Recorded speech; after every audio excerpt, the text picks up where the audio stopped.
मोदी जी, दिन भी आजकल बहुत बड़े बड़े हो गए हैं, दिन ही नहीं कटता है।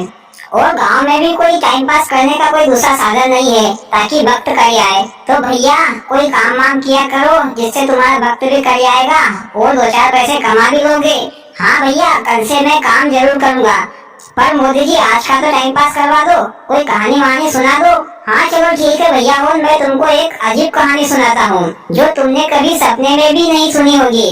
मोदी जी, कहानी सपने में नहीं हकीकत में सुनी जाती है। हाँ तो चलो मोदी जी, सुनाओ कहानी। एक बहुत पुराने समय की बात है। एक जंगल था। उस जंगल में एक झाड़ के ऊपर चिड़ा और चिड़ी और उनके बच्चे रहते थे। वे अपनी जिंदगी में बहुत खुश थे।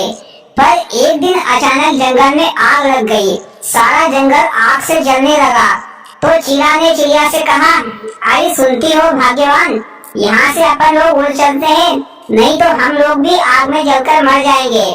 तो चिड़िया ने कहा, अभी तो मेरे बच्चे छोटे छोटे हैं, वो उड़ नहीं सकते, तो मैं उनको छोड़कर कहीं नहीं जाऊंगी। तो फिर से चिड़ा ने कहा, हम लोग में से जितने भी बच सके उतने बच जाओ। अब क्या बच्चों के चक्कर में हम लोग भी अपनी जान गंवा बैठे, चलो उड़ चलो यहाँ से। पर चिड़िया ने फिर से साफ साफ कह दिया कि वो बच्चों को छोड़कर कहीं नहीं जाएगी। मोदी जी, चिड़ा सही कह रहा था, उड़ जाना चाहिए था। वो लोग बच्चों के चक्कर में फोकट में मरेंगे। पर भैया, बच्चों को बचाना भी तो जरूरी है। हाँ मोदी जी, आगे क्या हुआ? आगे चिड़ा ने चिड़िया से फिर कहा कि बेवकूफ औरत, बच्चों के कारण हम भी मर जाएंगे तो दुनिया कहाँ से देखेंगे। तेरे को मरने का शौक है तो तू शौक से मर, मैं तो ये भागा। फिर चिड़ा उड़कर भाग गया। इधर चिड़िया अपने बच्चों को लेकर राम नाम का जाप जपने लगी। तो जंगल में लगी आग उस झाड़ के पास आकर बुझ गई और चिड़िया और उसके बच्चे बच गए। एक दो दिन हो गए तो चिड़ा ने सोचा कि चलो मैं देख कर तो आऊं कि वो लोग मर गए कि जिंदा है। चिड़ा उड़ता हुआ घोंसले के पास आया तो देखा कि सब लोग जिंदा है और आराम से रह रहे हैं। पर चिड़िया ने चिड़ा से कहा कि अब तुम्हारा हम लोगों से कोई रिश्ता नहीं है, तुम यहाँ से चले जाओ।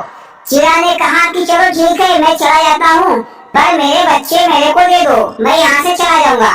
तो चिड़िया ने कहा कि आग लगने के कारण तुम तो यहाँ से भाग गए थे और मैंने बच्चों की जान बचाई है, तो बच्चे तो मेरे ही हुए। इसी बात को लेकर उन दोनों में बहस होने लगी। मोदी जी, उन दोनों के बीच तो खूब दादागिरी हुई होगी और खूब लपक के मार ठोकी भी हुई होगी। हाँ भैया, ऐसा ही हुआ। पर चिड़िया ने कहा कि चलो ठीक है, इस बात का न्याय राजा से करवा लेते हैं कि बच्चे किसके हैं और किसके पास रहेंगे। फिर चिड़ा और चिड़िया दोनों राजा के पास गए और चिड़िया ने राजा से कहा कि महाराज, आग लगने पर चिड़ा भाग गया था अपने बच्चों को छोड़कर, पर मैंने अपने बच्चों की जान बचाई है, तो बच्चे मेरे ही हुए ना। तो भैया, चिड़ा ने भी कहा कि अगर मैं भाग गया था तो क्या हुआ, आग तो अपने आप ही बुझ गई, कहाँ तुमने आग बुझाई है, और मैं भाग भी गया था तो क्या बच्चे मेरे नहीं हुए क्या। राजा ने दोनों की बात सुनी तो असमंजस में पड़ गया कि अब न्याय कैसे किया जाए, क्योंकि बच्चे तो दोनों के थे। इतने में राजा की रानी आ गई और राजा साहब से बोली, चलो खाना खा लो। तो राजा साहब ने कहा कि मैं एक न्याय करने में फंस गया हूँ, समझ में नहीं आ रहा है कि किस पक्ष में न्याय करूँ। तो रानी ने पूछा कि कैसा न्याय। तो राजा ने रानी को सारी बात बताई। तो रानी ने कहा कि बड़ा ही सिंपल न्याय है, इन बच्चों में से जो नर हो नर को दे दो और जो नारी हो नारी को दे दो। राजा ने भी यही न्याय किया कि जो पुरुष हो उसे चिड़िया रखेगा और जो चिड़िया होगी यानी कि बच्ची होगी उसे चिड़िया रखेगी। पर दोनों बच्चे पुरुष थे तो चिड़ा को मिल गए और चिड़ा अपने बच्चों के पास चला गया। इधर चिड़िया ने राजा साहब से कहा कि आपने न्याय तो बहुत अच्छा किया, पर आप मुझे इस न्याय को एक कागज पर लिखकर दे दो। तो राजा साहब ने न्याय को एक कागज पर लिखकर चिड़िया को दे दिया। फिर चिड़िया उस कागज को लेकर वहाँ से उड़ गई और जंगल में चली गई दूसरे पेड़ पर और उस कागज को उस पेड़ पर छिपा दिया। और वह बेचारी स्वयं अकेले जीकर क्या करती, तो वह तड़प तड़प कर मर गई। मोदी जी, चिड़िया मर गई तो कहानी खत्म हो गई क्या? भैया, अखिलेश, कहानी में अब ट्विस्ट आएगा। कहानी के आगे जो होगा उसमें राजा को बहुत पछताना पड़ेगा। कहते हैं ना कि औरत की बुद्धि घुटने में होती है, वही होगा। मोदी जी, कहानी में आगे क्या होगा? हाँ तो मैं आपको आगे सुनाता हूँ। चिड़िया बेचारी तड़प तड़प कर मर गई, लेकिन उसकी आत्मा को शांति नहीं मिली राजा के न्याय से। तो उसने फिर से जन्म लिया। इस बार वह एक सुंदर लड़की बनी। इधर राजा के गांव में 5 भाई रहते थे। वे सभी रोजाना काम पर जाते थे और एक एक पाई चना लेकर आते थे और सुबह शाम उन चनों को भूनकर खा लेते थे और सो जाते थे। यही उनकी जिंदगी थी। मोदी जी, 5 भाई पागल थे क्या? रोटी सब्जी पकाकर खाते पीते, कहाँ घोड़े जैसे चने चापते रहते थे रोज। योगी जी, तुम बातें तो सही बोल रहे हो, पर रोटी सब्जी बनाने में टाइम भी तो लगता है। इसीलिए बेचारे हम चने ही खाते थे और अपना गुजारा करते थे।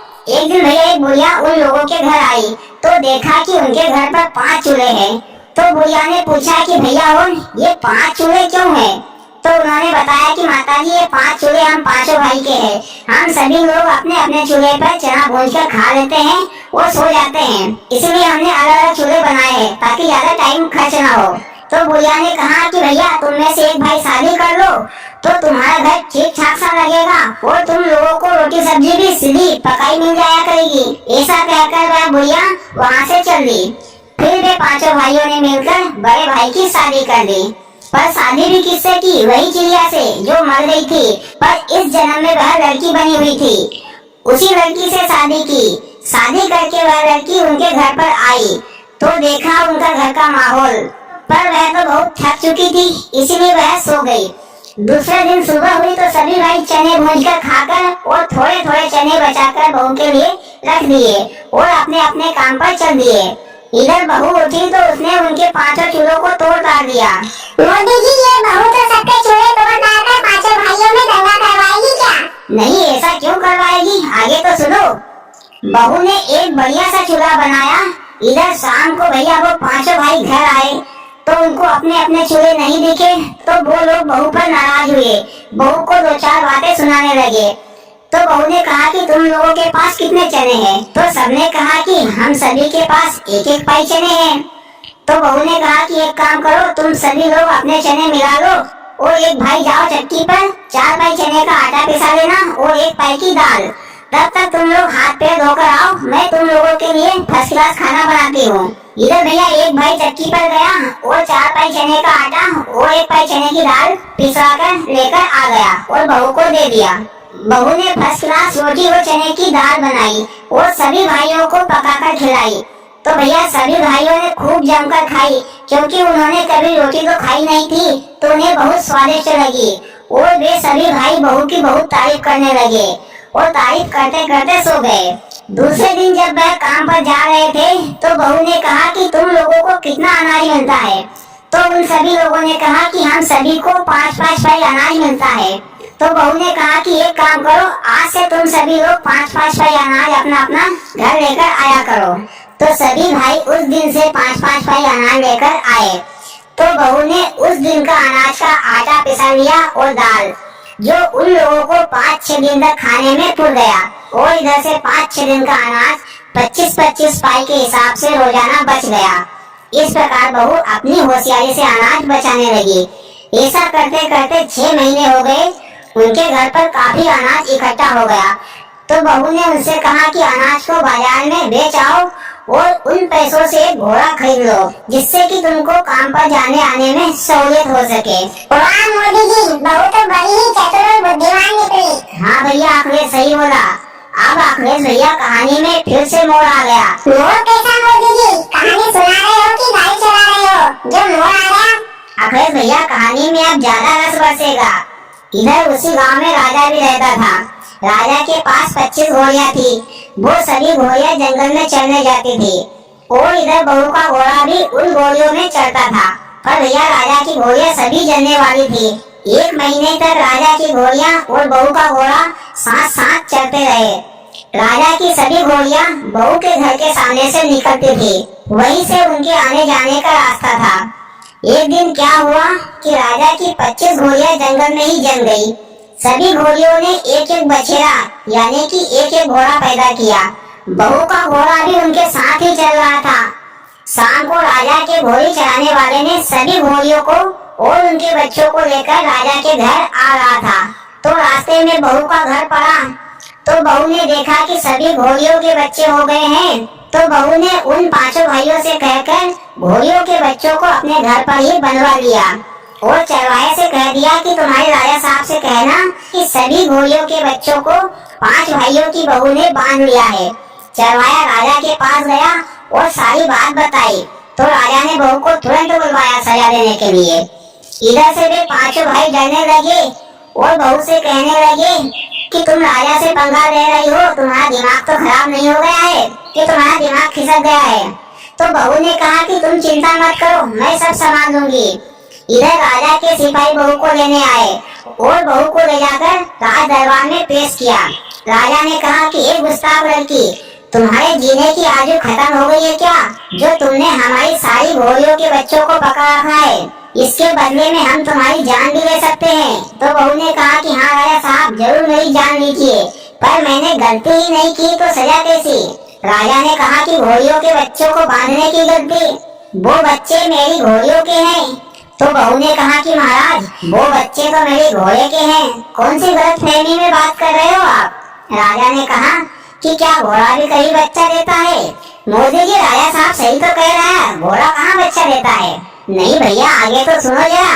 तो बहू ने कहा कि महाराज, ये भी आपका ही न्याय है कि घोड़ा भी बच्चा देता है। तो राजा ने कहा कि कैसा न्याय?